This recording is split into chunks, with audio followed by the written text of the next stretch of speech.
Hey YouTube, today for my video I'm going to be reviewing As Nature Made Him, The Boy Who Was Raised as a Girl by John Colapinto.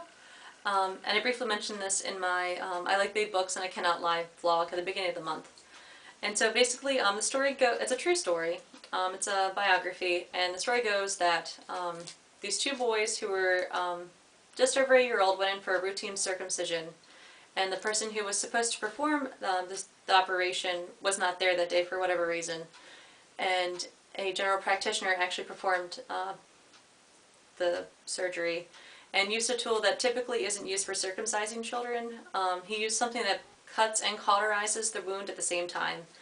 And unfortunately, the first child that was circumcised was Bruce, and unfortunately it burned his penis to the point where it actually fell off most of the way, and the doctors advised that they just fully remove the penis. And so this baby was just left with like this weird little like mound thing with like a urethra opening, and the parents were at a loss for what to do. And one day on the television they saw this doctor on the TV on a talk show discussing how, you know, it's nurture over nature, and that a human is born a human, and we learn gender through our environment and through society. And so the idea was that babies born with micropenises or ambivalent sexual organs could be raised either gender and successfully live their lives as a heterosexual boy or girl, you know, just based on, you know, putting them in that gender-specific clothing and like just reinforcing the idea that you are a perfectly normal little girl, nothing was ever wrong with you. And so the parents latched on to this glimmer of hope and went to go see John Money, who was then practicing at Johns Hopkins University here in Baltimore. And they decided to go along with it, and so they renamed Bruce as Brenda, and only let her wear dresses even in like the dead of winter, and never led her on to the idea that she was born a boy in the first place. And so she had such a hard time through life, obviously. You know, they never let her know why she was different. She just knew she was different because she knows she didn't look different down there the same way other little girls look. And even though they like tried to instill the love of dolls and cooking and like stereotypical girl things, she was always roughhousing and like getting in fist fights. She would be defending her brother from bullies.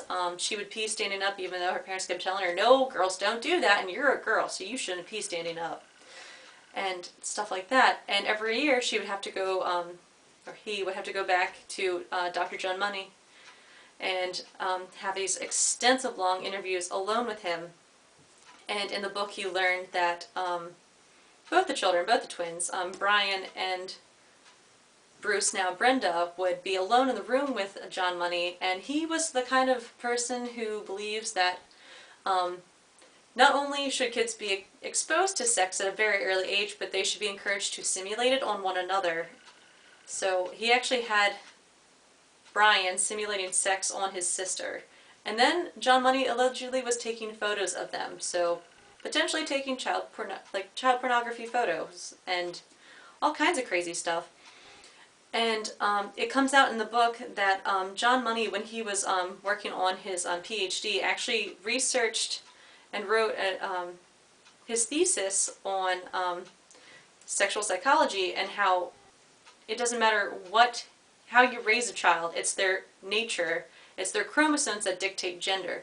So somewhere between those 4 years of like schooling to getting his PhD and being a practicing doctor, he changed his mind and tried forcing it to work. And in his, John Money became famous, like proving nurture overrides nature, and that, you know, it was this great landmark event because he lied in his studies saying that Brenda was a success and was the quintessential little girl, when really that was not it at all. And oh, it's just so awful, like everything this child went through. It wasn't until that they were 14 that both the twins found out they were both born boys and what exactly had happened. Oh, and it was awful. Just, it wasn't until after they got away from John Money that then they started seeing another psychiatrist that allowed them to tell Bruce the truth. And that day he decided, well, now that I know I was a boy, everything makes sense.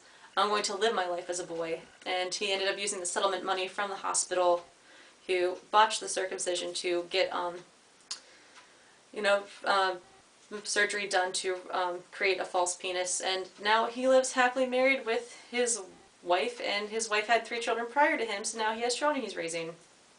It's a fantastic book. If you liked sociology and psychology and gender, like, this is the book for you. It was fascinating. I highly recommend it. At first I was kind of like irritated that we were learning so much about John Money, but now I realize because the guy's a horrible person. And in the end of the book, you actually find out that Money, you know, continued to practice for a long time before getting outed by a new chief of medicine at the hospital.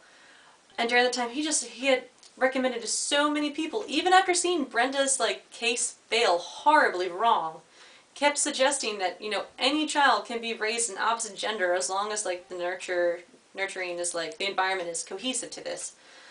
And it's just so terrible. So, super fascinating, really good. I couldn't put it down. So I highly recommend it to you guys. I can't talk now, I'm so excited. Yeah, 4.5, 5, great book. I'll see you guys tomorrow. Bye.